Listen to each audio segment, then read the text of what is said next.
Greetings, programs, and welcome to a special edition of the Awesome Friday podcast. Dan Mirvish is an award-winning filmmaker known for films such as Bernard and Huey and Omaha, the musical.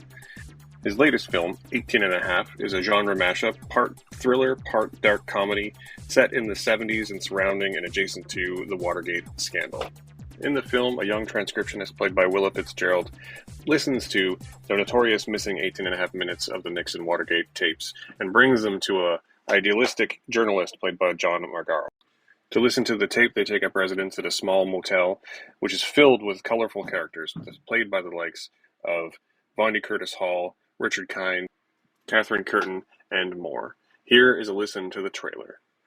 The Watergate scandal continues to grip the nation as the infamous 18 and a half minute gap in the Nixon tapes. There was a tape. Yeah, this tape was never subpoenaed. Why?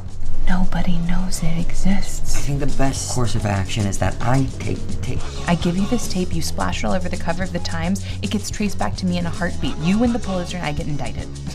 No. I think there's a motel nearby, the Silver Sands. We go there, we listen to it, we leave. Well, Caesar, anything is possible, young lady. I don't know how, but they know we're here. Hey, who is they? Could be anyone. Could be the FBI, the CIA, KGB. Could be a Post reporter for all I know. We need to listen to the tape. You know what to do. Who is it, dear? Oh, it's a newlywed couple. We brought her player from home, and it was broken. We were wondering if we could borrow yours. 18 and a half minute gap. Maybe. No one is supposed to hear it. What is happening? What is happening? Nixon. Oh, no, my goodness. Let this Watergate thing get out of our grip, Bob. It's a drag. Like this, Al? I pushed the right two buttons, right? What is that the news? Are you listening to Nixon? Soak it up. It'll soon be over. Tomorrow, 30 years from now, I want to be remembered, Bob. You will, sir. You will.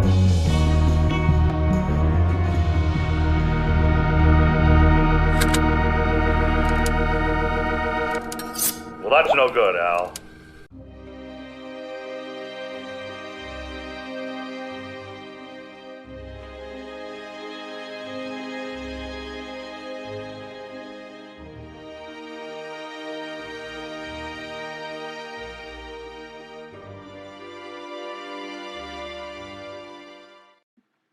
I sat down with Dan on Zoom just a few weeks ago, and here now is that conversation. I hope you enjoy it.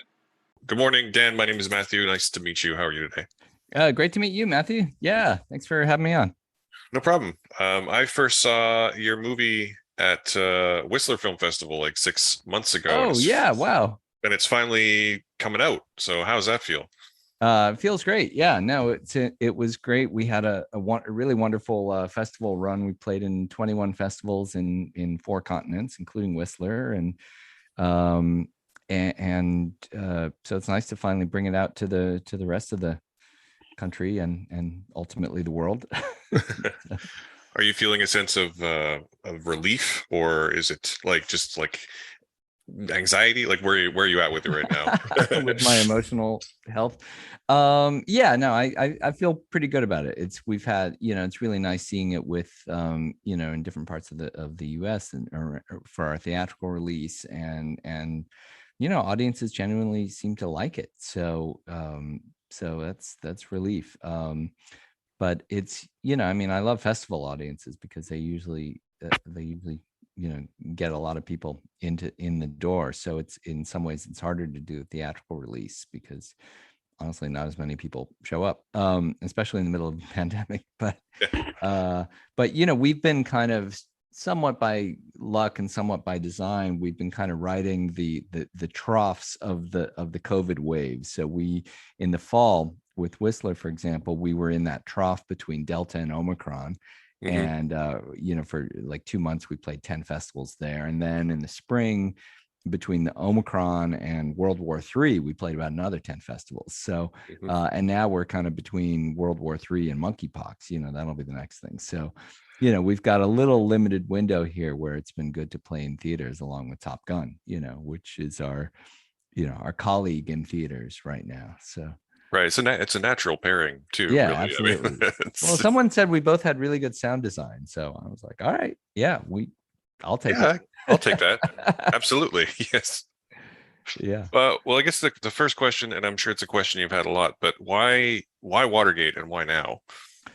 Well, yeah, I mean, this was kind of inspired by the November 2016 presidential election here in the States when Donald Trump got elected. That just coincidentally, that same day, I was going out to see Jules Feiffer, who wrote my last film, Bernard and Huey. And Pfeiffer had gotten a Pulitzer Prize for cartooning for The Village Voice, for mainly for his Nixon and Watergate cartoons. So inevitably, the comparisons we discussed were between Nixon and Trump, and how many impeachments could we possibly have in the next 4 years. And then that night, I wound up staying at this place called the Silver Sands Motel, which is in Greenport, New York. This is all the tip of Long Island in New York. And my buddy Terry had inherited this place basically from his grandparents, and who had built it in the 50s and 60s. And he very smartly preserved it kind of as if it was, still set in 1974. And they do a lot of fashion shoots out there, but no one had ever shot a full feature. And he said, well, if you come up with an idea, we're closed in the winter and you and the cast and crew can all stay out here. So then it was a question of, how do you get a Watergate film, because it looked like 1974, we had Watergate on the mind. How do you film that at a seaside resort, and then coming up with the storyline behind it? But honestly, I'd been thinking about Watergate for years. I worked in Washington as a Senate speechwriter in the early 90s, I guess, before I went to film school, and I knew some people tangentially involved with Watergate and presidential campaign in 72. So and it's something I'd been thinking about, had written about a little bit in another context. So I'd always kind of wanted to do something Watergate related, because it is such a great trove of, paranoia and goofiness, like all wrapped into one, and so hopefully we made a film that does that. Yeah, that actually makes sense. It's such a weird and big cultural touchstone, even up here in Canada. Like, it's, the long running joke is that we know more of American history than most Americans do, but I think that's one that everybody knows. Exactly. Yeah. And that's the thing, is it really is the scandal that you can, everyone can kind of still point to 50 years later and know, and everyone knows enough about it. Like, you don't need to know anything about it to enjoy the movie or see the movie. But what's great about doing any kind of, political scandal thing set 50 years ago, like Watergate, is that it has enough cultural and political resonance and relevance to that people can kind of read into it what they want about contemporary society, whether it's Trump in the States or, in Brazil, we showed it and people were like, oh yeah, this is just like Bolsonaro, or in the UK, they were like, oh, this is just like the Boris Johnson scandal, and so people can kind of read into it and reflect on whatever their current circumstances are. Yeah, we're having an election soon probably, and we have a guy who is in the same sort of niche who we're all very afraid of. Yeah. So it sounds like it's been sort of stewing in your brain for quite a while. And one thing that I kind of really like about the movie is that it flows really freely between genres and tones, and really manages to, in a really interesting, at the best comparison I can come up with is in a really jazzy way. How do you manage that? Because sometimes it's a really serious thriller and sometimes it's really screwball. And how did you reconcile those two things? Well, it's funny you mentioned jazz, because the key thing I think as filmmakers is to navigate tone is the music that you have. And so we very early on in the writing process decided to go with kind of a full Brazilian bossa nova underlying musical genre, and it's all original music. I have a great composer partner and dear friend, Luis Guerra, and he's really good at doing bossa nova. And what he said about it is that what's great about bossa nova is that you can kind of tweak it to make it thriller or spy or funny, like depending on the tone of the scene you're doing, and still have that consistent kind of bossa nova rhythm and beats and melodies. So that was kind of how we would sort of navigate those issues. And part of it is also the, phenomenal acting. We have Willa Fitzgerald as Connie and John Magaro as Paul, and they're kind of the straight characters. And it's a little bit like, we sort of thought about it in terms of Alice in Wonderland. Like there is this, normal character, Connie, who as soon as she takes a bite of that Wonder Bread in the diner, she's through the looking glass and starts meeting all these crazy characters. And so it's a little bit, we had that in mind kind of as we were going through it. And that's why there's a song at the end of the movie called Wonder Bread, which kind of does analogize it as sort of the Alice in Wonder Bread, analogy. But and then we just had all these nutty characters, and and the actors who played those just ran with it, which was fantastic. And I let them. So yeah, I want to come back to some of the supporting players in a moment, but you already brought up John and Willa. How did you connect with them to start, and then how did you have to like mold the characters to them, or did they just fall right into it? No, they just fell into it. Willa was recommended by her agent, who's someone that had recommended other people to me in other films, so I trusted him. But then she'd also worked with a director I know named Lucky McKee, who said great things about her. I mean, as directors, we talk to each other and we get recommendations from other people. Kelly Reichardt had recommended John Magaro because he had just been in First Cow that she directed, and I'll trust anything she says. So and that was kind of how we got them involved. And then they, but they're both, the key thing is all the actors really are smart people, and they're smart actors, and they have a lot of theater training, and not to mention, TV and film. So it's, and I kind of let them run with it. But also we were all staying at this place, the Silver Sands Motel, which really is a vintage vibe. And we were just hanging out. Willa brought her dog, the actors were drinking product placement wine and eating product placement Omaha steaks. And, so it was, we were kind of feeling that 1974 vibe while making the movie, and which was, lovely. Mm-hmm.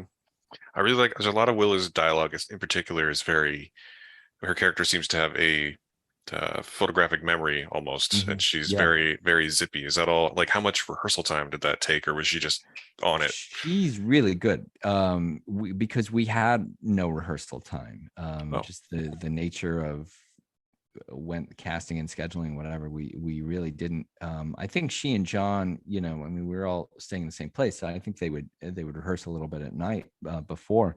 But no, she's very good at memorizing dialogue, which not every, there's a lot of great actors who aren't, and she's a great actor who is, and that was fantastic, and then she and John just have this great chemistry between them where they can bounce off each other. So nice. So some of the supporting players in this, I think, the whole thing you said about them being the straight characters versus the supporting characters being a little more zany. So Vondie Curtis Hall and Catherine Curtin and Richard Kind all play really kind of wacky characters. Yeah. Are these based on someone like, can you safely say it, like blink twice if that's true, because we're on radio? Well, this was, for Richard Kind, this was the second film I had done with Richard, and so his was the one character that my writing partner Daniel Moya and I, and Daniel had worked on my last film too, so he was familiar with Richard, obviously, and most people are. So that was the one character that we kind of wrote specifically for him. We didn't know for sure we'd get him because he's a really busy working actor, and so schedule wise we didn't know we'd get him, but we just had him kind of a little bit in mind for that part. And my producing partner Terry is the guy who's the manager at the motel, or was at the time, and so Terry always thought it was a little based on him. It really wasn't, but it was kind of based on kind of the speech patterns of Richard himself. And then, so he kind of, the character fit him like a glove, by design. But the other two, Kathy Curtin and Vondie Curtis Hall, they were cast with about 36 hours notice. Oh, wow. They were cast really at the last minute, way last minute. And But they just, they just love those characters. And, what we were kind of playing around with them was sort of this idea of what was the World War II generation doing in 1974, and kind of their whole backstory is there's a little reference to Julia Child, because she was in the OSS during World War II, which is a US reference. But anyway, so there's a couple little hints to what might be going on with them. But it's also just sort of, a cliche in movies, which I like, which is that, the American, troops, and after Normandy, were always falling in love with the local French woman. That was just that's like in every World War II movie. And so then the question is, what happens to them, 25 years later, and how can we play with sort of that generation in 1974? And that's kind of what we're doing, is we're playing with sort of all the different kind of cultural generations at play in 1974, because it's a very specific time. It's pre-disco, but it's post sort of peace and love hippies. And so the hippies that we do have in the film, they're not exactly peace and love hippies. They're more sort of what was going on in 74 with, are they a cult? Are they, who knows what they are? They're not exactly who they appear to be either. So they're sort of searching for a cultural revolution that isn't currently there. Yeah. But meanwhile, you've got this, it was the very tail end of the Vietnam War, but there were still a lot of very fresh ramifications of Vietnam going on at that time, which you see in a few of the characters. So, so it was an interesting time for sure. And then, of course, Watergate, which had already been brewing for about 2 years at that point. So everybody was very familiar with Watergate. Right. There's a scene where Willa and John and Vonnie Curtis Hall and Catherine Curtin all have dinner together. Yeah. I'm curious how you approach that as a director. There's a great segment where Catherine Curtin is standing and sort of ranting about the media, and it seems to cut between like multiple takes and multiple performances of the same dialogue, and I really enjoyed that. How did you approach all of that? Well, that's that very specific kind of jump cut technique is something I've done in every one of my movies in at least one scene. And it kind of goes to back when and I'm actually staring at my negative right now from my very first film, which was shot on 35 millimeter short ends, which was a way you would make low budget indie films in the 90s, where you only had like 40 seconds per take because you were using these leftover film from other films. And so you kind of had to do these kind of jump cut techniques. But then just in editing, I like doing that. And I mean, this film, I'm the editor, but other films I've worked on my own editing on all my films, at least to a certain extent. But it also kind of fit with that montage. It also fit with the fact that we had just cast her 36 hours before, and she could not memorize. I mean, she was the first one to tell me this. She's like, I can't memorize a 2-page monologue, by tomorrow. And I didn't blame her. But I also knew that that I wanted to do that scene in that style. And I said, this is great, because then you don't have to stress over memorizing everything in all one take. I don't have to stress over how I'm going to shoot it, because I know I'm going to shoot it in this particular style. And the other actors don't have to stress and worry about it. So, that's part of what you do as a director, hopefully, is that you kind of see what your actors can do and which combinations of actors can do a 5-minute oneer, and which ones do you need to cut up, and then finding a creative way to edit and shoot that in a way that makes sense for the film. And so, in this case, that was kind of how that scene evolved. But it was but it's always a trick I have in my back pocket that I like to use in every film. So this was like, oh yeah, no, this is when we're going to do that. It'll solve a bunch of problems all at once. And in terms of her performance, was it because one of the shorter clips that I really love is one she's in the middle of a rant, and it cuts to one where she's like yelling into a baguette as though it's a microphone. Yeah. And it's at some point, are you just like, okay, do it again but less, and do it again but like dial it to 12? Like, how did you? Yeah. Was it all her, or were you just like, go? Or no, I was like, yeah, do it again, but this time grab the baguette. Yeah. And And it was great. Like as soon as she did it, we're like, oh yeah, that's going to the film, you know? Yeah, because when you're doing that kind of jump cut editing technique, the trick is that, because normally on a film, you tell the actor, you know, and the actors do this, they do the same take every way, you know, the script supervisor's telling them, oh, use your left hand for this line, your right hand for this line, whatever. But if you know you're going to edit with that technique, you want them to do something different every time. Otherwise it doesn't really cut together very well. So you have to tell them, okay, this time go sit in the chair at this time face that direction, this time face that direction.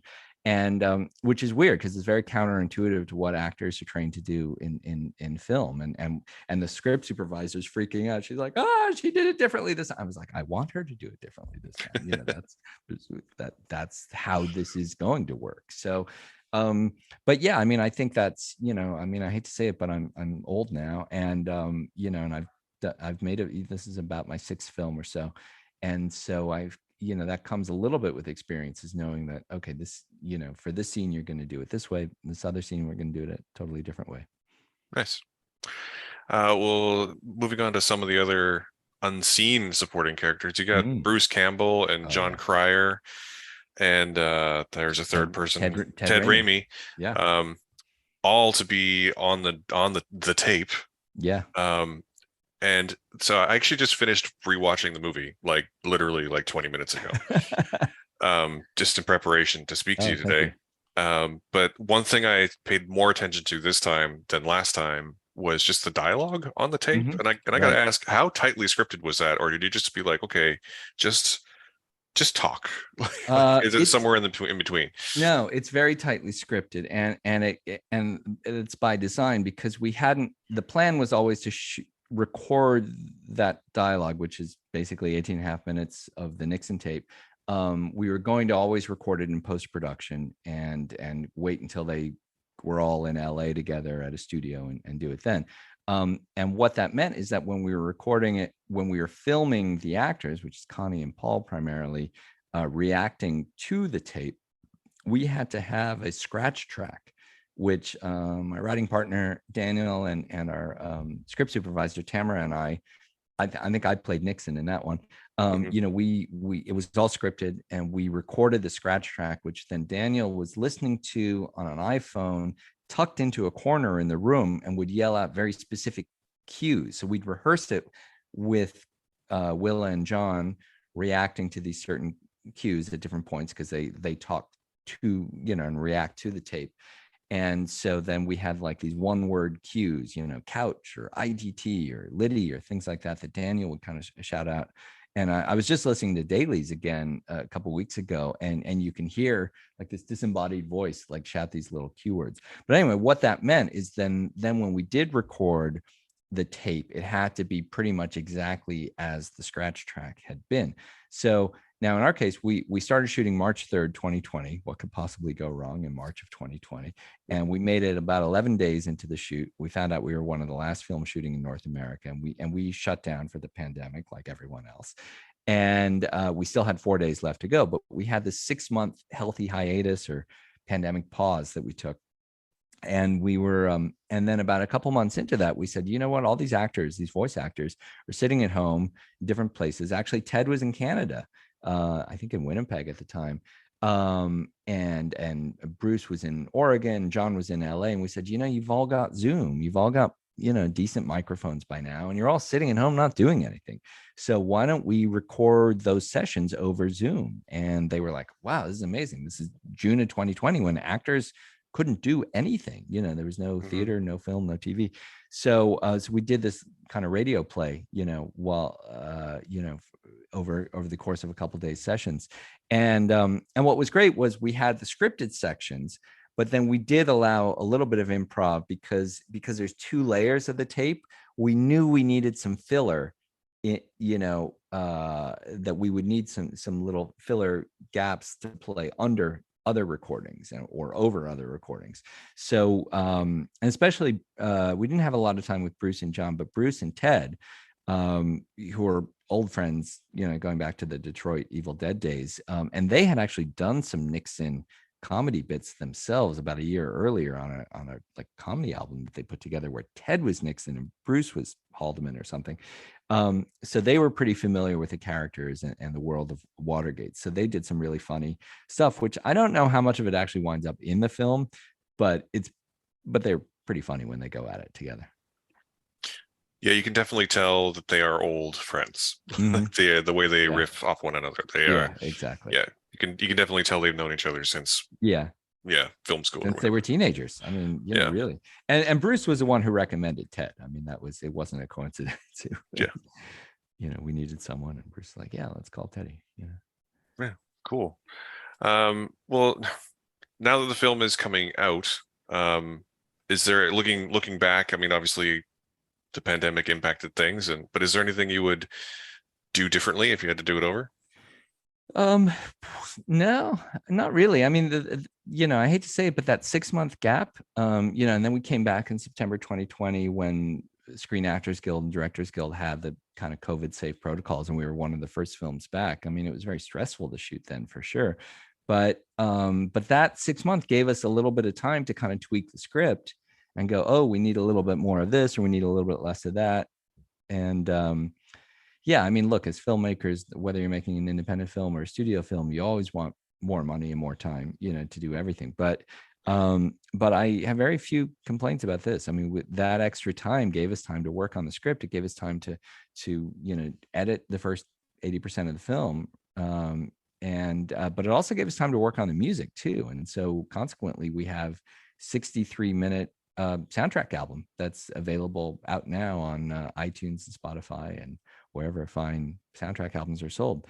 And so we were able to work with musicians in Brazil and Mexico City, again, because musicians were sitting around not doing anything and were eager to work remotely. So that was, I think, a big upside to the pandemic. I think if it hadn't been for the pandemic, I know we wouldn't have had as many songs or as many cues in the film. So I mean, look, there's always things, making a movie is like building a house. If you can get 85% of what you want, you should be happy and hope that no one got injured. So and to that end, I think we did okay. No one got COVID while we were shooting the film, and I think more of us have gotten it during the festival circuit, but we're still alive, so that's good. And then so it's never, but there's the old adage that you make a film 3 times. You make it in the script, you make it shooting, and then you make it in editing. And this film is no different than that. I mean, there's definitely things that are different from the original script, but they're not necessarily worse. In many cases, they're better. So yeah, fair enough. Well, I don't want to take up too much more of your time, but you've obviously been on the press trail for months and years, probably years. Is there anything that people aren't asking about that you kind of wish they would? No, I mean, we have a phenomenal crew that worked on the film that really, gave it a great look and feel, and some very talented artists that worked on it and collaborated together. People are asking. I think you're asking the right questions. You've now seen it a couple times, so you should know. I mean, I think the interesting thing is what happens next with us. I mean, there's already been some talk of turning it into a play. There's a couple theater companies that have approached us about that. There's some chatter about turning it into an episodic series, because without giving away the ending, that we leave a lot open to what happens next, and that was kind of intentional to not wrap things up completely. So we'll see what happens with it next, but it's been a fun project. It's all it's all original material from us, so we can kind of do with it what we want. And the soundtrack itself is it's one starting point, but I think there's still some life in 18 and a half, one way or the other. But for now, we just want people to watch the movie, so wherever they can. I mean, it's playing in theaters in the US, and then in Canada it'll be coming out on VOD on July 5th. And then the UK on July 11th, in the UK and Ireland.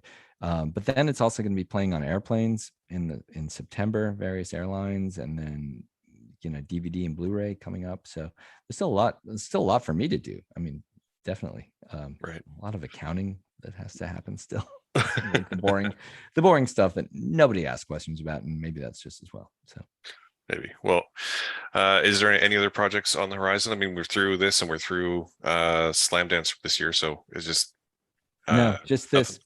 Just this. Awesome. Yeah, because I know from experience this is going to keep me busy for a while. There's and then I have to go back to some of my old films and re-release them, rescan negatives, clean out the garage, things like that, which, honestly, the more films you make, I mean, it's a good thing, but then you still have to go back and deal with the old ones one way or the other, get them out again, by any means necessary.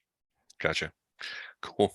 Well, that's really all I had today. So thank you so much for your time. I very much appreciate it. No, thank you. And I hope, honestly, if the film becomes a play, I would definitely want to see that, just for the record.